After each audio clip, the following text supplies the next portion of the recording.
Hello नमस्कार, मैं चंदन त्रिपाठी आप सभी का आपके अपने यूट्यूब चैनल बैंकर्स हब पर स्वागत करता हूं। अब कल या 2 दिन से मेरे पास बच्चों की क्वेरीज आनी शुरू हो गई थी कि सर हमारे सामने 3 एग्ज़ाम फेस करने हैं, ठीक है, जिसमें आईबीपीएस का आप सभी का दोनों पेपर आप लोगों को पीओ एंड क्लर्क के मेंस का है, उसके बाद से एसबीआई का मेंस का पेपर है। तो इसको क्या स्ट्रेटजी रखी जाए, किस तरीके से इसको किया जाए कि ये पेपर कंफर्म हो जाए। तो चलिए आज के इस वीडियो में इसी सब टॉपिक पे डिस्कस करने वाले हैं हम लोग। तो अगर चैनल पे नए हैं तो चैनल सब्सक्राइब जरूर कर लीजिएगा ऐसे एक एक न्यूज़ के लिए। तो देखिए, सबसे पहले मैंने यहाँ पे ये क्यों लिखा हुआ है कि 3 कॉन्सेप्ट मेन एग्जाम क्वालिफाई करने के लिए, मतलब ये है कि इसमें मैं 3 चीज़ों के बारे में चर्चा करूंगा जिनसे आप मेंस के एग्जाम को अगर आप फोकस करके चलते हो इन कॉन्सेप्टों के साथ तो आप बेहतर कर पाएंगे। पहली चीज़ क्या, करंट अफेयर, ठीक है। करंट अफेयर को आपको बेहतर करके रहना हुआ है। आईबीपीएस वाले बच्चे कंप्यूटर की भी चीज़ों को आप लोग पढ़ते रहिएगा। मैं एक पीडीएफ भी लगभग 200 इंपॉर्टेंट क्वेश्चन का मैंने एक पीडीएफ भी बनवाया है, तो पीडीएफ मैं आप लोगों को प्रोवाइड करवा दूंगा टेलीग्राम चैनल पे या फिर व्हाट्सएप ग्रुप पे। आप जब मैसेज करेंगे तो वहां पे दोनों जगह मैं दिलवा दूंगा आपको, ठीक है। तो पहला काम आपका क्या होना चाहिए, करंट अफेयर स्टार्ट कर दीजिए। अब बच्चों को ये कमेंट होता है कि सर ये करंट अफेयर कितने दिनों से, मतलब कितने टाइम का प्रिपेयर किया जाए। तो देखो, करंट अफेयर के लिए मैं कहूंगा जनवरी से स्टार्ट करो आप लोग और टिल डेट तक के करंट अफेयर को अपना कंप्लीट कर लो, ठीक है। ये रेगुलर बेसिस पे, अब प्रॉब्लम ये होता है कि बच्चा कहता है कि सर करंट अफेयर तो एक दिन में प्रिपेयर नहीं होता है। तो देखो, करंट अफेयर प्रिपेयर करने के लिए ऐसा कोई शॉर्टकट नहीं है, उसको आपको रेगुलर बेसिस पे आप लोगों को क्या करना होगा, उसको पढ़ना होगा, देन वो ऑटोमेटिक आपका क्लियर हो जाएगा। दूसरी चीज आती है सबसे पहले पजल। अब देखो, सबसे इंपॉर्टेंट फैक्ट ये होता है मेंस के पेपर को क्यों कट ऑफ इतनी कम जाती है, आप लोगों ने देखा होगा। इसके पीछे का वजह यही होता है ना, क्योंकि पेपर जो होता है एक हाई लेवल पेपर चलता है, मतलब क्वेश्चन का लेवल जो होता है वो बल्कि प्रीलिम्स का कहीं से कुछ मैच करते हुए नहीं दिखना आता है।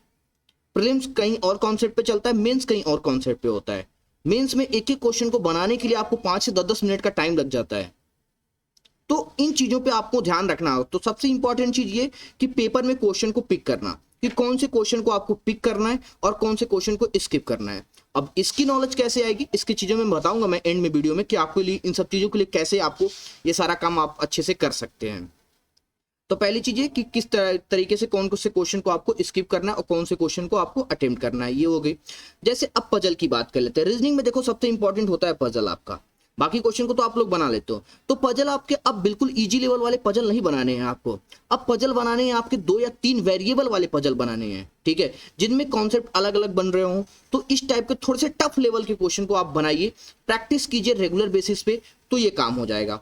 अगर हम लोग क्वांट सेक्शन में आते हैं तो क्वांट सेक्शन देखो 2 चीजों पे बहुत ज्यादा वेरी करता है मेंस में। पहली चीज क्या होती है, अर्थमेटिक, दूसरी डीआई आपकी। अगर अर्थमेटिक डेफिनेटली आप लोग बेहतर करके बैठे हो तो नो डाउट आप लोग एग्जाम में बहुत बेहतर कर जाओगे। बट अगर आपका अर्थमेटिक अच्छा नहीं है तो डेफिनेटली मेंस के एग्जाम में आपके लिए बहुत ज्यादा सरदर्द होने वाला है, क्योंकि अर्थमेटिक के एक एक कॉन्सेप्टों को ये डीआई के कॉन्सेप्ट के साथ यूज करता है। अब परसेंटेज आपको क्लियर है तो भी परसेंटेज की डीआई को आप वहां पे कंप्लीट कर सकते हो। तो अर्थमेटिक और डीआई ये दोनों चीजों को स्ट्रांग करो, बेसिक कॉन्सेप्टों पे बिल्कुल काम कर लो। जहां पे आपको लगता है कि प्रॉब्लम है तो उस चीजों को काम कर लो, डेफिनेटली आप श्योर एंड सर्ट सिलेक्शन हो जाएगा आपका। अब बात है कि सबसे पहले इन सभी चीजों का प्रैक्टिस कैसे किया जाए। तो देखो, प्रैक्टिस के लिए मैं बोलूंगा आपको ऑनलाइन मॉक टेस्ट देने के लिए, ठीक है। सबसे पहला काम यह है कि जितने फ्री मॉक टेस्ट चलते हैं सभी के फ्री मॉक टेस्ट दे दो, चाहे वो टेक्स्ट बुक का हो या फिर ग्रेडअप का हो या फिर अड्डा का हो या फिर गाइडली का हो, ठीक है। इन तीनों का आप दे सकते, चारों का दे दो आप, अड्डा और गाइडली सभी का, ठीक है।